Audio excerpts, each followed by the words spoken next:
ഇപ്പോൾ ഈ നമ്മുടെ പാലക്കാട് വെച്ച് നടക്കുന്ന ശാസ്ത്രമേളയിൽ പങ്കെടുക്കാതിരിക്കുന്നതായിരിക്കും നല്ലത്. കാരണം കുട്ടികളെല്ലാം ഇപ്പം ടെലിവിഷൻ തുറക്കാൻ നിവൃത്തിയില്ല. കുട്ടികൾക്ക് ഓരോ വാക്കിന് സംശയമൊക്കെ വരികയാണ്. കുട്ടികളിതെല്ലാം കണ്ടുകൊണ്ടിരിക്കുകയാണ്. അപ്പോൾ ഈ ചിത്രം എല്ലാവർക്കും അറിയാമല്ലോ, മുഖം എല്ലാവർക്കും അറിയാം. അപ്പോൾ ഇങ്ങനെയുള്ള ഒരാൾ വന്ന് ഈ 14,000 കുട്ടികളുടെ ഇടയിലൊക്കെ മിങ്കിൾ ചെയ്ത് പോകുമ്പോൾ എന്താ ഉണ്ടാവണമെന്ന് പറയാനും പറ്റില്ല. അങ്ങനെ പ്രശ്നമുണ്ട്.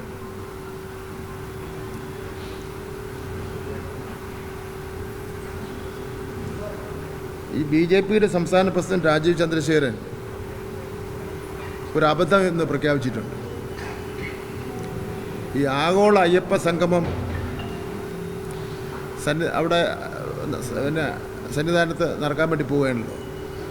ബഹുമാനപ്പെട്ട തമിഴ്നാട് മുഖ്യമന്ത്രി ശ്രീ സ്റ്റാലിനും ഉപമുഖ്യമന്ത്രി അതിൽ പങ്കെടുക്കും എന്നുള്ളതാണ്.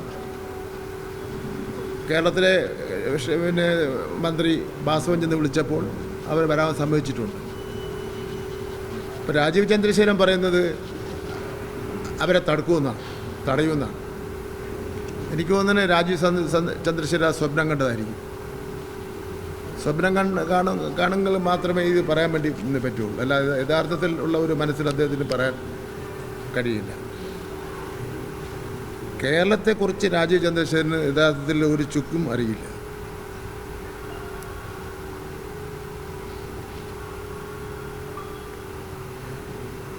തമിഴ്നാട് മുഖ്യമന്ത്രി സ്റ്റാലിനെ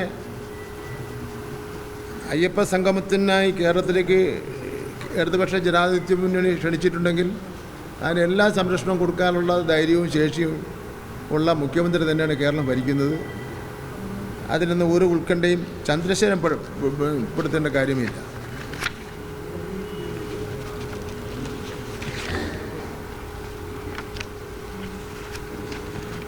പിന്നെ ഇത് ഓർമ്മിക്കാതെ പറഞ്ഞ ഒരു പാഴ്വാക്കാറ്റ് മാത്രമേ ഇത് കൂട്ടത്തിന് വേണ്ടി കഴിയുള്ളൂ.